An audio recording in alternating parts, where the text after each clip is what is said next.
You had one simple task, একটা ছোট্ট কাজ বাকি আছে, খুব ছোট, কিন্তু কিভাবে যেন 2 ঘন্টা কেটে গেল ফোনে রিল দেখতে দেখতে, ইউটিউব সার্চ করতে করতে, আর কাজটা এখনো পড়ে আছে, স্টিল আনটাচড। এমনকি তোমার সাথেও হয়েছে? তাহলে চলো কথা বলি প্রোক্রাস্টিনেশন নিয়ে। কেন এটা হয় আর কিভাবে খুব সহজে এটা কাটিয়ে ওঠা যায়। প্রোক্রাস্টিনেশন মানে কি? প্রোক্রাস্টিনেশন মানে হলো যে কাজটা এখন করা দরকার সেটা ইচ্ছে থাকা সত্ত্বেও ফেলে রাখা। তুমি জানো ফেলে রাখলে ক্ষতি হবে, এর মানে কিন্তু তুমি লেজি বা অলস নাও। হতে পারে তুমি হয় ক্লান্ত বা ভয় পাচ্ছ, নয়তো বুঝতে পারছো না কোথা থেকে শুরু করবে। প্রোক্রাস্টিনেশন আসলে তোমার ব্রেনের ইমোশনাল সেলফ প্রোটেকশন। আমাদের মস্তিষ্ক চাপ নিতে চায় না, তাই ব্রেন সহজেই বিকল্প খুঁজে নেয়, যেমন ইনস্টাগ্রাম দেখা বা হঠাৎ ঘর গোছানো।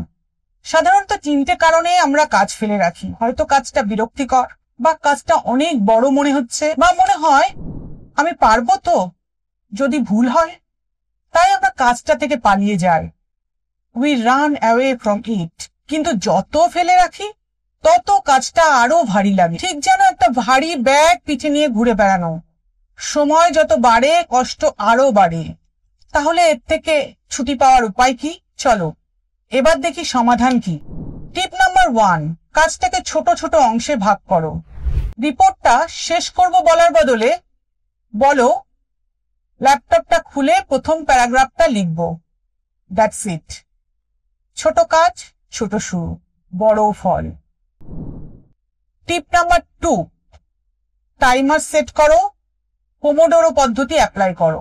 জাস্ট 10 মিনিটস কাজ করো, টাইমার বাজলে একটু রেস্ট নাও, তারপর আবার 10 মিনিট কাজ করো।